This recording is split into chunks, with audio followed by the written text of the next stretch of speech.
నమస్తే, welcome to big Telugu TV. ప్రస్తుతం మనతో పాటు ఉన్నారు సినీ క్రిటిక్ దాసరి విజ్ఞాన్ గారు.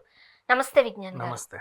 ప్రస్తుతం ఎక్కడ టీవీలో చూసినా, ఏ సోషల్ మీడియాలో చూసినా సైఫ్ అలీ ఖాన్ గారే కనిపిస్తున్నారు. నాకు ఎందుకు ఒకలాంటి బాధ అనిపించింది. పాపం కదా, ఇప్పుడు పిల్లలతో పాటు ఇంట్లో ఉన్నారు ఆయన. ఎవరో ఒక దుండగుడు వచ్చాడు, పొడిచాడు, వెళ్ళిపోయాడు. తర్వాత మీడియాలో వచ్చే కథనాలు చూస్తుంటుంటే పని మనిషితో ఒక అఫైర్ అంటగట్టినట్టుగా చూస్తూ ఉన్నాం. హాస్పిటల్ బెడ్ మీద ఉన్నాడు ఆయన. ఒక రకంగా చెప్పాలంటే ఓ పక్క ఇలాంటి మాటలు, 2 వెర్షన్స్ ఉన్నాయి. ఫస్ట్ ఆఫ్ ఆల్ ఏం చెప్తారు దీని గురించి? ఫస్ట్ ఆఫ్ ఆల్ ఒకటి అనకూడదు కానీ ఒక మాట విను స్వర్ణ. హాస్పిటల్ బెడ్ మీద చావు బతుకుల మధ్య ఉన్నాడు. ఆ కత్తి ఏ మెడకో గుండెకో ఇంకెక్కడో తెగి మనిషి రోజు ప్రాణంతో లేడు అనుకో, ఫర్ ఎగ్జాంపుల్. ఇలాగే మాట్లాడతారా కదా? ఇలాగే మాట్లాడతారా? దాడి జరిగాయన అక్కడ ఉంటే నిన్న కూడా మనం ఇదే మాట్లాడుకున్నాం. ఏంటంటే డీసీపీ గారో ఏసీపీ గారో ప్రెస్ మీట్ పెట్టినప్పుడు జరిగిన ఇన్సిడెంట్ గురించి వాళ్ళు చెప్పినప్పుడు దాన్ని మాత్రమే మనం పరిగణలోకి తీసుకోవాలి. ఎందుకు? వాళ్ళు 10 మంది బృందాలతో ఇన్వెస్టిగేట్ చేస్తారు కాబట్టి. పొద్దుటి నుంచి ఒక రంకు పురాణం నడుస్తుంది. దాని గురించి మాట్లాడతాం. పని మనిషితో ఎఫ్ఐఆర్. నిన్నటికి నిన్న డీసీపీ గారు ప్రెస్ మీట్లో ఏమన్నారు? 5 పని మనుషుల మీద కూడా మాకు అనుమానాలు ఉన్నాయండి. 5 పని మనుషులు అంటే లైక్ డ్రైవరో, తోటమాలో, వాట్ ఎవర్, హూ ఎవర్, కేర్ టేకరో, ఈ 5 కూడా మేము దగ్గరుండి ప్రశ్నిస్తున్నాము. ఇది సపరేట్ ట్రాక్.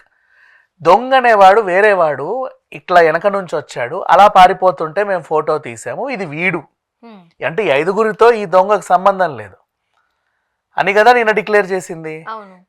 అంతేనా? వాడు వెళ్ళాడు, ఎప్పుడు వచ్చాడో ఎందుకు వెళ్ళాడో తెలియదు. మనం ఏం మాట్లాడుకున్నాం? ఒక 2 అడుగులు ముందుకేసి సీసీటీవీ ఫుటేజ్లు, ఎప్పుడైనా సరే కెమెరాలు మనల్ని సంరక్షించవు, కానీ ఎవడేం చేశాడో పట్టిస్తాయి, మన జాగ్రత్తలో మనం ఉండాలి అని మాట్లాడుకున్నాం. కరీనా కపూర్ ఏం చెప్పింది? పిచ్చి పిచ్చి స్పెక్యులేషన్స్, కథనాలు ప్రచురించకండి, మాకు మా వ్యక్తిగత స్వేచ్ఛకి గౌరవం ఇవ్వండి అని ఆవిడే చెప్పింది. అండ్ పోలీస్ వాళ్ళు దయానాయక్ గారిని రంగంలోకి దింపారు. ఆయన ఎవరు? ఎన్కౌంటర్ స్పెషలిస్ట్, మహామహామహుల్ని ఎన్కౌంటర్ చేసిన వ్యక్తి, 80 పైచిలకు మందిని. సో ఇప్పుడు దయానాయక్ గారికి కానీ పోలీస్ 10 బృందాలకు కానీ ఇది రంకు పురాణం వల్ల నడిచిందని తెలీదా? బాధాకరం అబ్బా. తెలీదా? ఈజీగా తెలుస్తుంది కదా. డ్రైవర్కి పని మనిషికి ఏదో ఉందంట, ఈయన వెళ్ళి అడిగేసరికి పొడిచారంట, నిన్న తెలీదా? మరి ఇంత చిన్న కేసుకి దయానాయక్ని రంగంలోకి దింపాల్సిన అవసరం ఏంటి? ఆయన పరుగు పోద్దిగా. ఫస్ట్ ఆఫ్ ఆల్ ఇప్పుడు పెట్టి కేసు చాలా సింపుల్గా ఇప్పుడు ఏం లేదు, మీ ఇంట్లోనే మన ఇద్దరం తిట్టుకున్నామమ్మా, కొట్టుకున్నాం ఒకరికొకరం, ఓకేనా? నేను నీ మీద ఫోన్ ఇసిరేసా, నువ్వు కళ్ళజోడు ఇసిరేసావు. ఫోన్ ఇసిరేస్తే నీకు ఇక్కడ తాకినందుకు నువ్వు అటెంప్ట్ మర్డర్ కేసు పెట్టావు. ఈ కేసు సాల్వ్ చేయడానికి నరేంద్ర మోడీ గారిని పిలిచారు. అదే కదా. అంటే ఇప్పుడు ఇక్కడ నరేంద్ర మోడీ గారు పరుగు పోయినట్టేగా, మన కేసుకి ఇంపార్టెన్స్ వచ్చిందని కాదు అక్కడ ఇంపార్టెంట్. నిన్నటికి నిన్న 10 బృందాలుగా వాళ్ళందరూ వెతికి అన్నీ చేసిన తర్వాత ఒక కొలిక్ వచ్చి డీసీపీ గారు చెప్పిన తర్వాత, అండ్ అయినా సరే కొలిక్ వచ్చింది ఎవరు చేశాడని, కానీ వాడిని పట్టుకోవడం మెయిన్. ఇంత చాకచక్యంగా వచ్చాడు అంటే జైలు గోడలు కూడా దూకెళ్ళి ఉంటాడేమో ఇంతకుముందు, అంత నేర్పరై ఉండొచ్చు. అంత పెద్ద బిల్డింగ్ని సునాయాసంగా దూకి ఎక్కడికో వెళ్ళాడు. ఇప్పుడు వాడు ఎవడో ఎన్నో ఉన్నాడని వస్తుంది. ఛత్తీస్గఢ్, మధ్యప్రదేశ్, బిలాస్పూర్ ఆ ప్రాంతంలో ఉన్నాడని చెప్పి, దుర్గ్ బిలాస్పూర్ ఆ ప్రాంతంలో ఉన్నాడనేసి ఓ న్యూస్. ఏ వాయిన్ గంగా ఎక్స్ప్రెస్ ఎక్కెళ్ళి ఉంటాడు. సరే, ఎక్కడికి వెళ్ళినా, ఎట్నుంచి వచ్చినా, ఎక్కడికి వెళ్ళినా. ఇప్పుడు మనం కేసులోకి వెళ్దాము. అసలు నిజంగానే ఎట్లా వెళ్ళాడంటారు? అదే చెప్తున్నామా, వాడు ఎక్కడికి వెళ్ళినా అక్కడెక్కడో దొంగ ఉన్నాడని పోలీసులు చెప్పిన తర్వాత డ్రైవర్కి పని మనిషికి లింక్, పని మనిషికి సైఫ్ అలీకి లింక్ ఎక్కడి నుంచి వచ్చింది ఇప్పుడు చెప్తే ఎక్కడి నుంచి వచ్చిందో. ఇప్పుడు ఫర్ ఎగ్జాంపుల్ మన దగ్గర కూడా ఇప్పుడు అల్లు అర్జున్ మీద ఒక ఇది వచ్చింది మొన్న, సంజయ్ థియేటర్ ఘటనే. అల్లు అర్జున్ నచ్చినోళ్ళు ఒకలా రాస్తారు, నచ్చనోడు ఒకలా రాస్తారు ఆర్టికల్స్. నువ్వు ఆర్టికల్స్ని సోర్స్లా తీసుకొని మెయిన్ స్ట్రీమ్లో ప్రచురించడం అనేది తప్పు. మన దగ్గర తెలుగులో ఉన్న మెయిన్ స్ట్రీమ్ ఛానల్స్ ఇప్పుడు కూడా అదే హెడ్లైన్, పని మనిషితో రాష్ట్రంలో పని మనిషితో రాసి చూడు, ఓపెన్ చేస్తా. మార్నింగ్ 7-6 గంటల కంటే నేను లేచినప్పటి నుంచి, మరి ఎప్పటి నుంచి వేస్తున్నారో మనకు తెలియదు, అప్పటి నుంచి ఇప్పటి వరకు ఇదే న్యూస్. ఎందుకు అయ్యా బాబు ఎక్కడి నుంచి వచ్చిందంటే, తీరా చూస్తే హిందీలో కొన్ని వెబ్సైట్స్ రాశాయి. ఇప్పుడు ఆ వెబ్సైట్లో రాసినటువంటి స్టోరీలు 2-3 వెబ్సైట్స్ ఇంచుమించు ఒకే స్టోరీని 3-4 యాంగిల్స్లో రాసింది. ఇప్పుడు ఎలా అయితే ఇక్కడ కేసు నిన్న బిష్ణో గ్యాంగ్, ఆ గ్యాంగ్, ఈ గ్యాంగ్ అన్నారు. ఇప్పుడు అక్కడ 2-3 వెర్షన్స్ ఏంటంటే, పని మనిషిని సైఫ్ అలీ ఖాన్ ఎక్కడి నుంచో మన నార్త్ అదేంటి హిమాచల్ ప్రదేశ్ ఆ పరిసర ప్రాంతాలు ఎక్కడి నుంచో తెచ్చుకున్నాడంట. ఆ మిల్ల కూడా కొంచెం అందంగా ఉంటుంది, ఒడ్డు పొడుగు బాగుంటుంది. కేర్ టేకర్గా పెట్టాడు.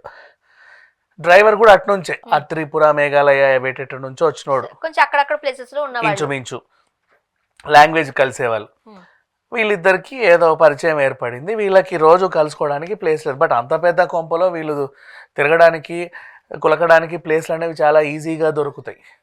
ఎక్కడ ఇప్పుడు నేను చెప్పేది ఆర్టికల్ అమ్మా, నా ఉద్దేశం కాదు, మళ్ళీ గుర్తుపెట్టుకో. వీళ్ళకి దొరికిన ప్లేస్ ఏంటంటే, ఆ కేర్ టేకర్ ఇద్దరు పిల్లల్ని కేర్ టేకర్గా ఆ రూమ్లో చూసుకుంటుంది. ఆ పక్కన ఓ మూలకు పడుకుంటుంది.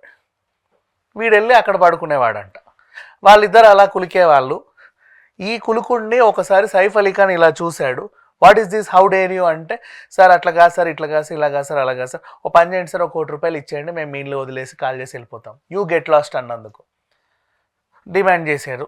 దాన్ని కూడా ఎట్లా ఇస్తాం ₹1 కోటి అది అని చెప్పి కొంచెం వాగ్వాదం పెరిగి, అదే నీ గురించి నేను బయట చెప్తాను, నువ్వు నన్ను ఏదో చేసావని చెప్తాను, నువ్వు నన్ను అది చేసావు ఇది చేసావని చెప్తా, ఏమనుకుంటావు, నీ పరువు తీస్తాను పని మనిషి బెదిరిస్తే, ఈడు పని మనిషిని పట్టుకొని సైఫ్ అలీ ఖాన్ కొట్టడానికి వస్తే, ఆమె ఇతన్ని పట్టుకొని ప్రతిఘటించే టైంలో వీడు ఏం చేయాలో అర్థం కాక లోపలికి వెళ్ళి కత్తిపట్టి తీసుకొచ్చి సైఫ్ అలీ ఖాన్ని పొడిచి ఆయన అక్కడ పడేసి వీళ్ళిద్దరు కలిసి వెళ్ళిపోయారు అనేది ఒక వార్త.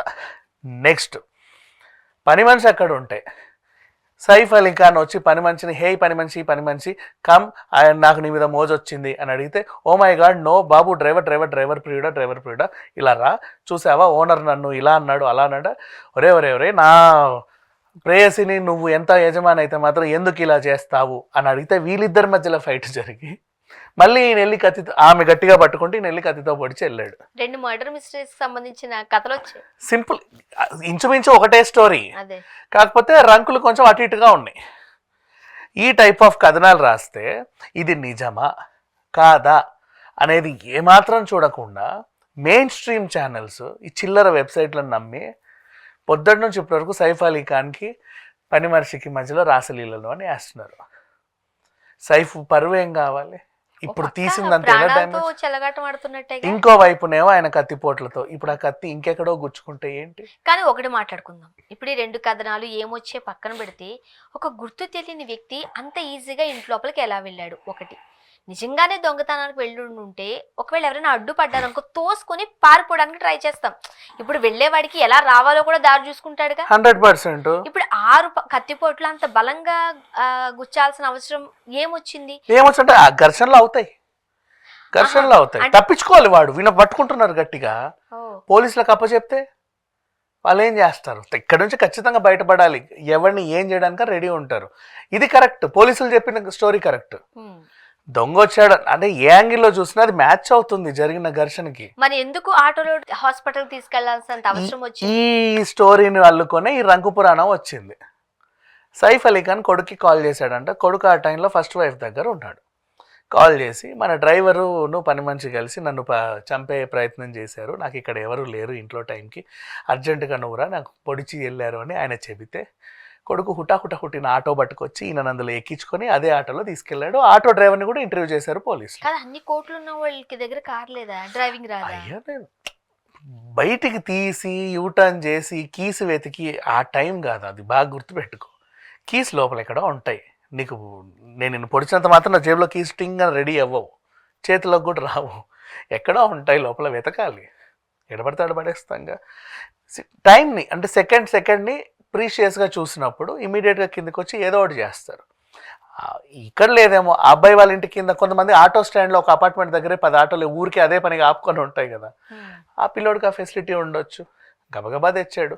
పైగా ఆటో ఓడితో ఏంటంటే నీకు ఇంకో అడ్వాంటేజ్, ఇంకో మనిషి తోడు, నువ్వు ఇటు పట్టుకున్నా ఇంకోటి అటు పట్టుకుంటాడు, అడ్వాంటేజ్ ఆటో అంటే కార్తో పోలిస్తే. కానీ ఇప్పుడు నిజమేనా సైఫ్ అలీ ఖాన్ గారు వాళ్ళ కొడుక్కి ఫోన్ చేసి పని మనిషి లేకపోతే సైఫ్ అలీ ఖాన్ కొడుకు ఫోన్ చేస్తేనే కొడుకు వచ్చింది వాస్తవం, చెప్పిన కథ మాత్రం అనేదే ఇక్కడ. మరి ఇది ఎవడో దొంగ వచ్చాడరా నన్ను పొడిచాడని కూడా చెప్పొచ్చు కదా. మరి ఆ ఇంట్లో ఆ టైంకి పనిచేస్తున్న పని మనిషి ఎక్కడున్నారు, పని మనిషి డ్రైవర్ ఎక్కడున్నారు? పోలీస్ స్టేషన్ లో పని మనిషి ఏం చెప్పింది, అవునండి దొంగ వచ్చాడు, మమ్మ కోర్టు అడిగాడు, నేను ప్రతిఘటించాను, సార్ని పొడిచాడని చెప్పింది ఆవిడ. ఆవిడ అలా చెప్పిందని పోలీసులు నిన్న చెప్పారు. నిన్న జరిగింది. ఈరోజు కథ మొత్తం మారిపోయింది. ఓ డ్రైవర్ వచ్చాడు కొత్తగా. అంటే ఒకటైతే నిజం, క్లారిటీ అయితే రావట్లేదు. ఇప్పుడు ఏం చెప్పారు, కొడుక్కి అన్నది కావాలి. నిజంగానే డ్రైవర్ అయితే ఉంటాడుగా ఇంట్లో. సో అక్కడే వచ్చింది. అంటే ఆటోలోనే ఎందుకు వచ్చాడు అంటే డ్రైవరే కదా పొడిచింది, అందుకు కార్ దిగలేకపోయాడు. డ్రైవరా దొంగ? ఇద్దరు దొంగే. ఒకరేనా? పోలీసులు చెప్పింది దొంగే. డ్రైవర్ కాదు. ఎందుకు కాదు అని నేను అంటున్నాను క్లుప్తంగా. అంటే పన్ను మనుషులని 5గురిని అదుపులోకి తీసుకొని విచారిస్తున్నామని మరి నేను డ్రైవర్ చెప్పాను. ఎక్కడికి వెళ్ళిపోయాడు? 5గురిలో డ్రైవర్ కూడా ఉంటాడుగా. అదే అంటున్నప్పుడు అంత రాత్రిపూట అయినా ఇంట్లో ఉండేలాగే పెట్టుకుంటారుగా. 100% Celebrities. ఉండాలి, మరి? ఇంట్లో ఉండేలాగే పెట్టుకుంటాడు. మరి ఎక్కడికి ఆ వెళ్ళిపోయాడు? టైంలో వాడెక్కడ వాడి దీంట్లో పడుకొని ఉంటాడు. అందరూ అక్కడే ఇట్లా అటెండెన్స్ ఇవ్వాలని లేదుగా. ఒక రకంగా చెప్పాలంటే అఫ్ కోర్స్ ఇంతకుముందు మనం మాట్లాడుకున్నట్టు ఏదైతే తప్పుడు కథనాలు ఉన్నాయో, ఎస్పెషల్లీ వాళ్ళు ఒక బాధలో ఉన్నారు. 6 కత్తిపోట్లు స్పైన్ కి తగిలాయి, కాస్త ఇబ్బందికరంలో ఉన్నప్పుడు ఇలాంటి వార్తలు రావడం అనేది బాధాకరమే. నేను ఎందుకు ఇలా మాట్లాడుతున్నా అంటే maximum I'm trying to cover Saif నిజంగా తప్పు చేశాడా లేదా అనేది రుజువుతో ఆధారాలు లేకుండా ఆయన వ్యక్తిత్వం మీద బురద జల్లడం తప్పు. మంచిది కాదు. ఏదైనా ఆయన త్వరగా కోలుకోవాలి. అసలు నిజాలు ఏంటనేది బయటపడాల్సిన అవసరం అయితే ఉంది. Thank you so much. Thank you.